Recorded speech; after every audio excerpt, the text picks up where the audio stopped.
Hello and welcome. मैं doctor Afreen Siddiqui और आज हम पढ़ने वाले हैं पल्मोनरी ट्यूबरक्लोसिस। ट्यूबरक्लोसिस हमारी बॉडी के हर हिस्से में होता है, जैसे कि bone, liver, stomach, lungs, brain यानी मेनिंजेस में। लेकिन आज जो हम बात करेंगे वो हम पल्मोनरी ट्यूबरक्लोसिस की बात करेंगे। पल्मोनरी ट्यूबरक्लोसिस को तादरुने रेवी कहा जाता है, लेकिन आप लोगों ने इसको सुना होगा कि हम टीबी को सिल या दिक भी कहते हैं। उससे पहले हम तादरुने रेवी या फिर ट्यूबरक्लोसिस की बात करते हैं कि कैसे इसका नाम तादरुन रेवी या फिर ट्यूबरक्लोसिस पड़ा, क्योंकि इस बीमारी के अंदर ट्यूबरकुल का फॉर्मेशन होता है और ट्यूबरकुल को ही तादरुन कहते हैं। इस वजह से तादरुन या फिर ट्यूबरक्लोसिस इसका नाम पड़ा। लेकिन सिल और दिक भी हम इसको बोलते हैं। तो हम अगर बात करें तो जैसे बुकरात या फिर जो हमारे कदीम अतिबा थे, उन्होंने बताया कि जो सिल या दिक है दोनों के ही मायने लाहीरी के आते हैं। तो इस मर्ज में इंसान इतना लाहीर, इतना कमजोर और इतना वीक हो जाता है, इसकी वजह से इसको हम सिल या दिक भी बोलते हैं टीबी को। एक बार हम इसकी डेफिनेशन देख लेते हैं। टीबी एक बैक्टीरियल इन्फेक्शन है जो कि माइकोबैक्टीरिया ट्यूबरक्लोसिस से कॉज होता है, जिसकी कैरेक्टरिस्टिक फॉर्मेशन होती है ट्यूबरकुल की, यानी it is an bacterial infection caused by mycobacteria tuberculosis with characteristic formation of tubercle. आपने देखा होगा हमारी लाइफ में या हमारी चारों तरफ बहुत सारे बैक्टीरियाज प्रेजेंट हैं और भी बैक्टीरियल इन्फेक्शंस होते हैं, लेकिन ऐसी क्या चीजें हैं जो माइकोबैक्टीरिया ट्यूबरक्लोसिस या फिर टीबी डिजीज को उन दूसरी बैक्टीरियल डिजीजेस से जो है जुदा करती है, अलग करती है, क्योंकि इसकी स्ट्रक्चरल कंपोजिशन कुछ ऐसी है जिसकी वजह से इसकी कैरेक्टरिस्टिक में ही ग्रैन्युलर मेडस इन्फ्लेमेशन होती है। आइए हम उसको देख लेते हैं। तो जो माइकोबैक्टीरिया ट्यूबरक्लोसिस होता है, सबसे पहले तो ये एक बेसिलर यानी कि ये एक रॉड शेप बैक्टीरिया होता है। नेक्स्ट चीज आती है कि ये न्यूट्रल होता है ऑन ग्राम स्टेनिंग को। तो बात आती है जब न्यूट्रल होता है ग्राम स्टेनिंग पे, तो हम इसको स्टेन कैसे करेंगे? इसको हम स्टेन करते हैं हीटेड कार्बोल फ्यूजन के थ्रू। हीटेड कार्बोल फ्यूजन के थ्रू हम इसको स्टेन करते हैं। इसके बाद जब हम इसको अल्कोहल या फिर एसिड से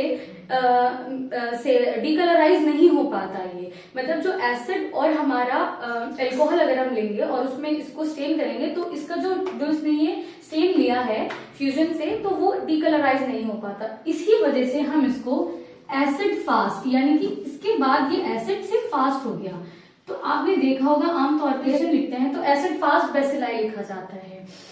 अब वाई ये क्यों है न्यूट्रल ऑन ग्रेन स्टेनिंग या फिर ये क्यों नहीं ग्राम स्टेन को टेकअप करता है? तो इसकी वजह है इसका कुछ स्ट्रक्चरल कंपोजिशन। इसकी जो सेल वॉल है ये माइकोलिक एसिड की बनी हुई होती है, जो कि इसको थिक बना देता है ताकि ये ग्राम स्टेन को टेकअप ना कर पाए। इसके अंदर, इस ही माइकोलिक के अंदर एक और शीट होती है या लेयर होती है जिसको हम क्रॉस लिंक्ड फैटी एसिड की बनी हुई होती है, तो वो इसको और ज्यादा प्रोटेक्टिव बनाते हैं। अब आपने ये भी सुना होगा जैसे कि एंटीबायोटिक्स हैं कि हमारी जितनी भी ट्यूबरकुलर एटीटी जो हम देते हैं, एंटी ट्यूबरकुलर ड्रग्स ही देते हैं। इसके लिए स्पेसिफिक है, क्यों? क्योंकि ये जो हमारा माइकोलिक एसिड है या फिर हमारा ये जो क्रॉस लिंक्ड फैटी एसिड का जो हमारी थिक लेयर आ गई है, वो जो दूसरी हमारी एंटीबायोटिक्स है उनको भी टेकअप नहीं करती, उनसे भी रेजिस्ट होती है। तो इसलिए स्पेसिफिकली इसका ट्रीटमेंट ये होता है। तो मेरे ख्याल से ये अभी क्लियर हो चुका होगा। इसके बाद आगे हम बात करते हैं कि इसकी एपिडेमियोलॉजी की एक बार हम बात कर लेते हैं कि टीबी जो है क्यों इतना इम्पोर्टेंट है। तो एपिडेमियोलॉजी से पहले मैं एक बात और आपको बताना चाहती हूँ कि जैसे आप टीबी जो है आप सेकेंड ईयर से फाइनल ईयर तक पढ़ेंगे, आपको सेकेंड ईयर में टीबी पढ़ना पड़ेगा, थर्ड ईयर में, फोर्थ ईयर में, तो आपके सिलेबस के लिहाज से तो ये इम्पोर्टेंट है। साथ ही साथ एज अ कम्युनिटी की अगर हम बात करें तो उसमें भी ये बहुत ज्यादा इम्पोर्टेंट है। मेरे ख्याल से आप सभी इससे वाकिफ होंगे और आप अपने आसपास इतने सारे पेशेंट्स जो हैं टीबी के देखते होंगे। तो इथियोलॉजी की जैसे हम बात कर रहे थे, तो वर्ल्ड में जो है इसके 9.8 बिलियन केसेस आते हैं पर ईयर, और आउट ऑफ 9.8 बिलियन पीपल में जो इंडिया का जो रेट है वो 2 बिलियन है। तो आप देख सकते हैं कि इंडिया कितना ज्यादा कंट्रीब्यूटिंग है। तो टीबी जो मेनली डिजीज है ये डेवलपिंग कंट्रीज में होता है जैसे इंडिया वगैरह, और इसी का डेथ रेट है कि 2 बिलियन इंडिया में हो रहे हैं, तो इसमें से 2 लाख ऑफ पीपल जो है die every year just because of tuberculosis. तो आप ये देख सकते हैं कि अपने आप में कितनी खतरनाक बीमारी है ये, और हमें इसको जो है प्रिवेंट करना चाहिए। नेक्स्ट चीज आती है, आप अगर क्यों हम इसको प्रिवेंट करें, क्योंकि अगर कोई एक पेशेंट है ट्यूबरक्लोसिस का, तो उससे मतलब क्यों हमें प्रिवेंट करना है, इसलिए प्रिवेंट करना है क्योंकि अगर हमारा एक पेशेंट है तो वो एक साल में 20 से 25 लोगों को इन्फेक्ट कर सकता है। आप देख रहे हैं 20 से 25 लोगों को एक साल में वो इन्फेक्ट कर सकता है, तो इसीलिए ये इतनी ज्यादा इंपॉर्टेंट है कि हमें जो इसको है प्रिवेंट करना है। अब एटियोलॉजी हो गई, तो इसके बाद हम आ जाते हैं कि इन्फेक्ट कैसे करेगा, या फिर जिसको हम बोलते हैं अपना मोड ऑफ ट्रांसमिशन, कि ये वाला जो हमारा बैक्टीरिया है टीबी का, ये कैसे जो है फैलता है एक से दूसरे में। तो मोड ऑफ ट्रांसमिशन की अगर हम बात करें तो ये जो है जाता है ड्रॉपलेट की फॉर्म में। जैसे आपने देखा होगा कि बोलते हैं कि खांसी से जो है लग जाता है, क्योंकि ये बैक्टीरिया जो है हमारे लंग्स में पाया जाता है। जो भी ट्यूबरक्युलर पेशेंट है उसकी लंग्स में ये बैसिलाई होता है, और जब भी वो खांसते हैं, बोलते हैं, छींकते हैं, तो ये जो बैक्टीरिया है हवा में आ जाता है, और हवा से ये दूसरे जो लोग होते हैं, जो वहां पे पर्सन है, वो टेकअप कर लेते हैं इस बैक्टीरिया को, तो वो भी इससे इन्फेक्ट हो जाते हैं। तो मोड ऑफ ट्रांसमिशन इसका क्या हो गया, कफ हो गया या फिर स्प्यूटम हो गया। एक और चीज मैं यहाँ पे बताना चाहूंगी, जैसे कोरोना चल रहा है, तो कोरोना से हम इतने ज्यादा क्यों घबराते हैं, वहीं पे टीबी भी तो इतनी खतरनाक बीमारी है, उससे हम क्यों इतने नहीं घबरा रहे हैं कि कोई कोरोना का पेशेंट है तो मास्क लगा के रख रखा है प्रॉपर, उसको बिल्कुल जो है क्वारंटाइन कर रखा है, लेकिन टीबी के मामले में हम ऐसा नहीं करते हैं। इसकी वजह ये है, जो ट्यूबरक्लोसिस का बैक्टीरिया है वो हमारे लंग्स के अंदर पाया जाएगा, यानी कि जितनी भी हमारी लंग्स की सिक्रीशन होंगी, अगर वो सिक्रीशन किसी दूसरे लोग को पहुंच गई तब इन्फेक्शन होगा। लेकिन वहीं पे अगर हम कोरोना की बात करें तो कोरोना का जो वायरस है वो थ्रोट में रहता है, तो अगर हम जितने भी हमारी नेजल सिक्रीशन है या फिर जो हमारी मुंह की भाप भी होती है उसके थ्रू भी कोरोना फैल सकता है, लेकिन टीबी नहीं फैल सकता। अगर आप किसी से हैंडशेक करें या फिर सिंपल हग या साथ में बिस्तर आप शेयर कर रहे हैं, बेड शेयर कर रहे हैं, तो उससे जो है आप टीबी जो है नहीं फैलता। तो मैंने आपको क्लियर किया है mode of transmission. Mode of transmission के बाद आ जाते हैं इसकी पैथोजेनेसिस पे, कि बॉडी में जब हमारा ये बैक्टीरिया पहुंच गया तो ये क्या करता है। जैसे मैंने आपको पहले भी बताया था, इसकी एक स्पेसिफिक टिपिकल क्या होती है, ग्रैन्युलोमेटस इन्फ्लेमेशन होती है। तो ये ग्रैन्युलोमेटस इन्फ्लेमेशन में क्या होता है, क्या ऐसा खास होता है, इस ग्रैन्युलोमेटस इन्फ्लेमेशन ये उन सारी डिजीजेस में या ऐसी डिजीज में पाई जाती है जिसका बैक्टीरिया या जो हमारे इन्फेक्शियस एजेंट है वो इतना ज्यादा नॉक्सियस होता है या टॉक्सिक होता है कि हमारी बॉडी जो है उसको बॉडी से एलिमिनेट नहीं कर पाती। तो फिर वो क्या करती है, उस बैक्टीरिया या जो भी हमारा माइक्रो ऑर्गेनिज्म होता है उस पर अटैक करती है और एक ग्रैन्युलोमा का फॉर्मेशन होता है। जैसे कि टीबी का हमारा पॉजिटिव एजेंट क्या था, माइकोबैक्टीरियम ट्यूबरक्लोसिस। इसी तरीके से जैसे लेप्रोसी होती है तो माइकोबैक्टीरियम लेप्री, इसके अंदर भी ग्रैन्युलोमेटस इन्फ्लेमेशन होती है, क्योंकि जो हमारी बॉडी है वो उसको एलिमिनेट नहीं कर पाती, या फिर हम ये कहें कि हमारी इम्यून सेल्स जो हैं उसको किल नहीं कर पाती, थोड़ी सी वीक पड़ जाती हैं। तो इसके पैथोजेनेसिस में एक बार हम देख लेते हैं। जैसे ही हमारी बॉडी में बैक्टीरिया आएगा, बैक्टीरिया आने के बाद क्या होगा, यहाँ पे हमारा बैक्टीरिया जो है ये आ चुका है। इसके बाद क्या होगा, न्यूट्रोफिल्स जो हमारी बॉडी में होती हैं, इम्यून सेल्स होती हैं, ये एक्टिवेट हो जाएगी, ये इसको किल करने की कोशिश करेंगी, लेकिन न्यूट्रोफिल से ये किल नहीं होगा। इसके बाद से क्या होगा, हमारी बॉडी में 12 आवर्स के बाद क्या होगा, यहाँ पे जो जितने भी मैक्रोफेजेस हैं वो एक्टिवेट हो जाएंगी और मैक्रोफेज फिर इस बैक्टीरिया को किल करने की कोशिश करेंगी, लेकिन ये बैक्टीरिया नहीं किल होगा। पहले किल कैसे करेंगी, पहले जैसे मैक्रोफेज है, इन्होंने ये इस बैक्टीरिया को जो है एनगल्फ करेंगी, ये बैक्टीरिया को एनगल्फ किया, तो अभी ये क्या आया, ये ऐसे मैक्रोफेज है, ये बैक्टीरिया आ गया, इन्होंने इसको एनगल्फ कर लिया यहाँ पे, लेकिन किल नहीं हो रहा है अभी भी, क्योंकि मैंने आपको बताया इसकी जो स्ट्रक्चरल प्रोटीन्स इसमें जो एसिड्स वगैरह पाए जाते हैं वो मैक्रोफेजेस से ज्यादा, एक तरीके से बोल सकते हैं ज्यादा उससे ताकतवर है, तो वो उसको नहीं किल करने दे रहे हैं। अब ये तो बन गया। इसके बाद क्या होता है, फिर हमारे 2 से 3 दिन में जो हमारा पूरा कॉम्प्लेक्स बना, यानी कि मैक्रोफेज और बैक्टीरियल का जो कॉम्प्लेक्स बना, इसके चारों तरफ कुछ एपिथेलॉइड सेल्स आ जाते हैं। ये एपिथेलॉइड सेल्स बेसिकली क्या होते हैं, मैक्रोफेज ही होती है, लेकिन मैक्रोफेज से क्योंकि नॉर्मल मैक्रोफेज भाई उसको नहीं किल कर पा रही थी, तो अब वो अपना आप को चेंज कर लेती है, अपना स्ट्रक्चर चेंज कर लेती है और एपिथेलॉइड सेल्स बन जाते हैं। अब भी ये क्या होता है, इसके बाद एपिथेलॉइड सेल्स के बाद ये 2 से 3 दिन में एपिथेलॉइड सेल्स बने, फिर इसके बाद इसकी तरफ और लेयर्स आएंगी, लैंगरहैंस सेल्स बनेंगे, लिम्फोसाइट्स आ जाती हैं, फाइब्रोब्लास्ट सेल्स आ जाते हैं। तो एक कुछ इस तरीके का आपको स्ट्रक्चर मैं बना के दिखाती हूँ। कुछ इस तरीके का एक ट्यूबरकल का फॉर्मेशन होता है फाइनली। ये हम 11 से 12 दिन की बात करते हैं, या 12 से 14 भी कह सकते हैं इसको। तो 12 से 14 दिन पे एक हमारा ये ट्यूबरकल तैयार हो जाएगा। तो ये वाला जो ट्यूबरकल होगा इसको हम हार्ड ट्यूबरकल इस टाइम पे बोलते हैं। इसके बाद एक फाइनल स्टेज आती है सॉफ्ट ट्यूबरकल की, और यही सॉफ्ट ट्यूबरकल जो होता है ये ही इसका कैरेक्टरिस्टिक फीचर होता है। तो सॉफ्ट ट्यूबरकल को मैं आपको बना के दिखाती हूँ, कुछ इस तरीके का होता है सॉफ्ट ट्यूबरकल। क्यों हम इसको बोल रहे हैं, वो इसलिए बोल रहे हैं कि देखिए आप ऐसे ये बनाया मैंने, तो ये जो हमारी बाहर की लेयर है, यहाँ पे पेरिफेरल जो इसकी जोन है, यहाँ पे प्रेजेंट होंगी लिम्फोसाइट्स या फिर फाइब्रोब्लास्ट, ठीक है। इसके अंदर वाली जो लेयर है, यहाँ पे कौन सी होंगी, लैंगरहैंस सेल्स होंगी, एपिथेलॉइड सेल्स होंगी, जैसे मैंने आपको बताया। और फिर ये अंदर वाला जो है, क्यों सॉफ्ट ट्यूबरकल, इसलिए क्योंकि यहाँ पे ये वाली जो जोन है, यहाँ पे हो जाएगा नेक्रोसिस। और नेक्रोसिस भी कौन सा, कैसियस नेक्रोसिस। कैसियस नेक्रोसिस की कैरेक्टरिस्टिक ये होती है कि ये चीज लाइक होता है, ठीक है। तो यहाँ पे ये नेक्रोसिस है लेकिन कैसियस है, तो अंदर से सॉफ्ट दिखेगा, तो ये क्या हो जाएगा, हमारा सॉफ्ट ट्यूबरकल का फॉर्मेशन हो जाएगा। तो इस तरीके से जो है हमारी बॉडी में ये ट्यूबरकल का फॉर्मेशन होता है। टीबी में मेरे ख्याल से पैथोजेनेसिस हम आप सब लोगों को क्लियर हो चुका होगा। तो अभी हम पैथोजेनेसिस से आगे इसकी बात करते हैं टाइप्स ऑफ टीबी की। तो पैथोजेनेसिस तो यहाँ पे आ गया है। अब हम टीबी की बात करते हैं कि जो ट्यूबरक्लोसिस होता है वो कितने तरीके का होता है अपना आप में बॉडी में जाके। तो ये 2 तरीके का होता है, एक तो हमारा हुआ है प्राइमरी ट्यूबरक्लोसिस और एक हमारा होता है सेकेंडरी ट्यूबरक्लोसिस।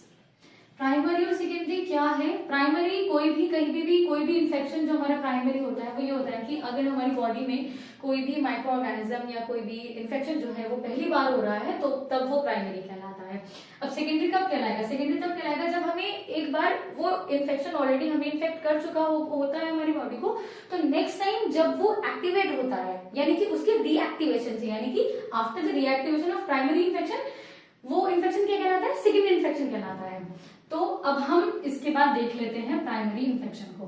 प्राइमरी इन्फेक्शन में हमारी बॉडी में क्या होता है, लंग्स की जैसे हम बात कर रहे थे पल्मोनरी ट्यूबरक्लोसिस की, तो ये जो हमारा है प्राइमरी इन्फेक्शन, ठीक है, इसमें एक प्राइमरी कॉम्प्लेक्स बनता है। प्राइमरी इन्फेक्शन पैथोजेनेसिस मैंने आपको बताया कि ट्यूबरकल का फॉर्मेशन होगा। ट्यूबरकल का फॉर्मेशन तो होगा, वो तो लंग के अंदर होगा, लेकिन साथ ही साथ इसी के साथ साथ और चीजें भी जो हैं वो अफेक्टेड होती हैं। वो कौन सी चीजें हैं जो कि हमारा प्राइमरी कॉम्प्लेक्स बनाती हैं। तो प्राइमरी कॉम्प्लेक्स अगर हम देखें तो इसमें 3 चीजें आती हैं। क्या क्या आएंगी, जैसे आप यहाँ पे देखिए कि ये आपकी क्या है, लंग आ रही है, ये ब्रोंकस आ गई है और यहाँ पे आपकी आ गई है लंग, ठीक है, ये ऐसे और ये इधर। तो ये लंग जो आपके आ गई, यहाँ पे ब्रोंकस का डिवीजन हो रहा है, ट्रैकिया का डिवीजन हो रहा है ब्रोंकस में, तो यहाँ पे कुछ लिम्फ नोड्स प्रेजेंट होती हैं। इन लिम्फ नोड्स को हम क्या बोलते हैं, इन लिम्फ नोड्स को हम बोलते हैं हाइलर लिम्फ नोड्स। तो ये क्योंकि पैसेज इधर से आ रहा है, तो ये हाइलर लिम्फ नोड्स भी, या फिर आपने कॉमनली ये भी सुना होगा अगर कहीं भी हमारे को इन्फेक्शन होता है तो जिस साइड में भी वो इन्फेक्शन होता है, जो उसकी ड्रेनिंग लिम्फ नोड्स होती हैं, लिम्फ वेसल्स होती हैं, वो इन्फ्लेम्ड हो जाती हैं। तो इसी तरीके से क्योंकि यहाँ पे अगर हमारा ये फोकस है, ये ग्रैन्युलोमा है, यहाँ पे अगर हम बन रहा है, इसको हम लोब, ये अपर लोब हो गई, ये लोअर लोब हो गई, तो अभी ये लोअर लोब में बन रहा है हमारा। तो इसको जो ड्रेन कर रहे हैं, यहाँ से इसकी कुछ लिम्फ चैनल्स भी जा रहे होंगे, लिम्फ वेसल्स भी जा रही होंगी, यहाँ पे लिम्फ नोड्स प्रेजेंट है, तो इसका ये भी जो इफेक्ट हो जाएगा, तो प्राइमरी कॉम्प्लेक्स में जो हमें बनाएगा ये बनाएगा, ये वाला जो फोकस बना इसको हम कहते हैं गॉन्स फोकस या फोकाई। ठीक है, तो प्राइमरी कॉम्प्लेक्स में कौन कौन सी चीजें आ गई, एक तो गॉन्स फोकस आ गया हमारा, साथ में ये हाइलाइट लिम्फ नोड्स आ गई। ठीक है, क्योंकि ये भी तो इन्फेक्शन के नतीजे में इन्फ्लेम हो रही हैं, और ये हमारे जितने भी ये वेसल्स आ गए, तो यानी कि इसको हम बोल सकते हैं कि लिम्फेटिक वेसल्स हमारी इसमें आ गए हैं। तो प्राइमरी कॉम्प्लेक्स एक ऐसा कॉम्प्लेक्स है जिसके अंदर गॉन्स फोकस आता है, हाइलाइट लिम्फ नोड्स आती हैं और लिम्फेटिक वेसल्स आती हैं।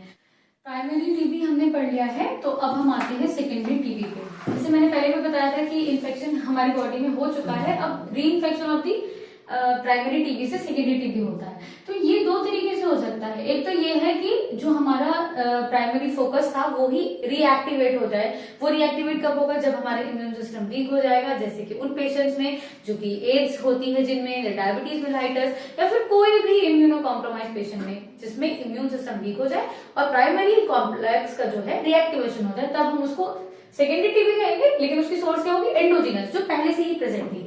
अब इसके बाद पहले से तो एक दो सोर्स प्रेजेंट थी बॉडी के अंदर, लेकिन वो एक्टिवेट नहीं हुई, और उसके बजाय बाहर से ही हमें एक एक्सोजीनस सोर्स, या फिर मैं बोलूं कि फ्रेश डोज जो है मुझे या उस पेशेंट को मिल गई है, तो फिर उस केस में क्या होगा, एक्सोजीनस सोर्स होगी, तो तब भी उससे सेकेंडरी टीबी होगा। ये हमारा सेकेंडरी टीबी हो गया, क्योंकि पहले ही जो हमारा प्राइमरी टीबी होता है, इसमें क्या होता है कि जब वो हमारा ट्यूबरकल का फॉर्मेशन हुआ था, जैसे जो भी मैंने आपको बताया, तो उस टाइम पे जब हमारा सॉफ्ट ट्यूबरकल बन गया था, तो इसके नतीजे में इसका फेट क्या होगा, मतलब ये हमेशा तो ऐसे नहीं रहने वाला, इसके फेट में ये होगा, या तो ये जो हमारा केसिस नेक्रोसिस हो रहा था अंदर, वो क्या हो जाए, लिक्विफाई हो जाए, और लिक्विफाई होके वो कहाँ चला जाएगा, लिम्फेटिक्स के थ्रू या ब्लड के थ्रू हिमेटोजेनस स्प्रेड से बॉडी के और किसी हिस्से में पहुंच जाएगा।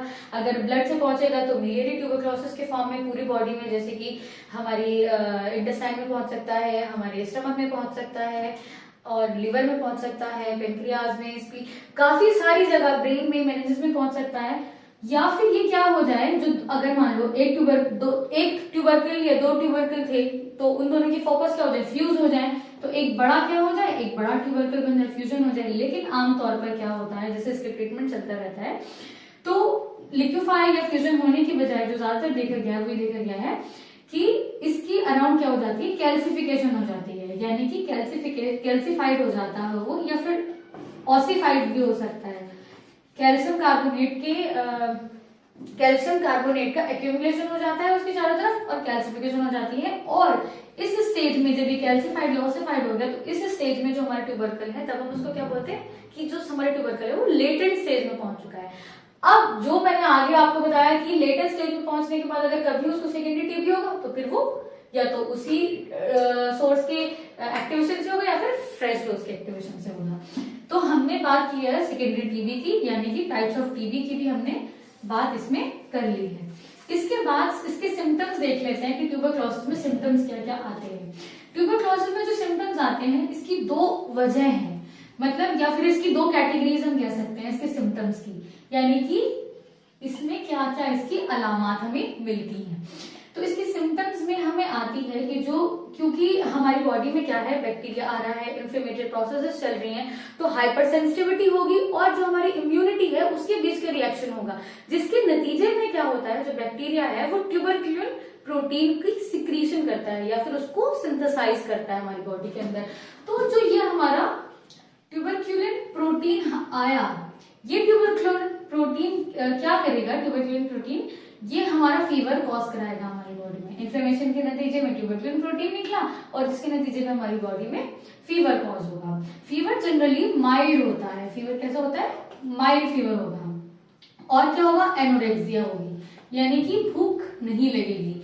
एनोरेक्सिया होगी, भूख नहीं लगेगी, इंसान नहीं खाएगा, तो क्या हो जाएगा इसके नतीजे में, वेट लॉस हो जाएगा।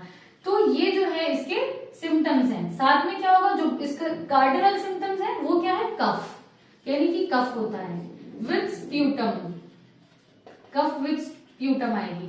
कभी कभी क्या होता है कि कफ होती है और बैक्टीरियल इन्फेक्शन इतना ज्यादा बढ़ जाता है कि जो हमारी ब्लड वेसल्स है लंग्स के अंदर, वो रप्चर हो जाती हैं। तो जब वो रप्चर हो जाएंगी तो कफ के साथ क्या आएगा, ब्लड आएगा, जिसको हम क्या बोलते हैं, हेमोप्टाइसिस। ठीक है, और क्या होगा, चेस्ट पेन होगा। चेस्ट पेन के साथ साथ हम ब्रेथलेसनेस भी हो सकती है। ठीक है, तो breathlessness, chest pain, haemoptysis, cough with sputum, ये सारी चीजें सिम्टम्स में आ गई हैं। इसमें एक इम्पॉर्टेंट फीचर ये है कि पूरे दिन तो इंसान को महसूस नहीं होता है, लेकिन जैसे शाम के वक्त आता है तो उसको फीवर नोट होने लगता है, जिसको हम बोलते हैं इवनिंग राइज ऑफ टेम्परेचर। ये इवनिंग राइज ऑफ टेम्परेचर होने के बाद रात में क्या होता है, उसको नाइट स्वेट्स होते हैं और फीवर जो है सबसाइड हो जाता है। तो एक और इसमें इंपॉर्टेंट चीज है कि evening rise of temperature and night sweats इसमें हो रहे हैं। इसकी वजह क्या है कि क्यों ये रात में, शाम के टाइम ही फीवर चढ़ता है, पूरे दिन नहीं चढ़ता, और नाइट स्वेट्स होते हैं। इसकी वजह ये है कि हमारी बॉडी में जैसे इन्फ्लेमेटरी प्रोसेस होता है, तो इंटरल्यूकिन 1 भी उसके नतीजे में निकलेगा, और हमारी बॉडी में नॉर्मली क्या होता है, कॉर्टिसोल भी होता है। कॉर्टिसोल हार्मोन जो होता है वो सिंथेसाइज होता रहता है। अब ये इसके एंटागोनिस्ट है। पूरे दिन क्या होता है, जैसे भी मॉर्निंग में जो डाययूरिनल वेरिएशन होते हैं कॉर्टिसोल की, तो वो दिन में ज्यादा रहती है, लेकिन शाम के वक्त आते आते जो कॉर्टिसोल का लेवल है वो डाउन हो जाता है। जैसे ही कॉर्टिसोल का लेवल डाउन होता है, इंटरल्यूकिन का एक्शन बढ़ जाता है और हमें फीवर आने लगता है। तो ये इसका रीजन मैंने आपको बताया। इसके बाद सिम्टम्स के बाद हम आ जाते हैं इसकी इन्वेस्टिगेशन पे, कि इसको इन्वेस्टिगेट हम कैसे करवाते हैं।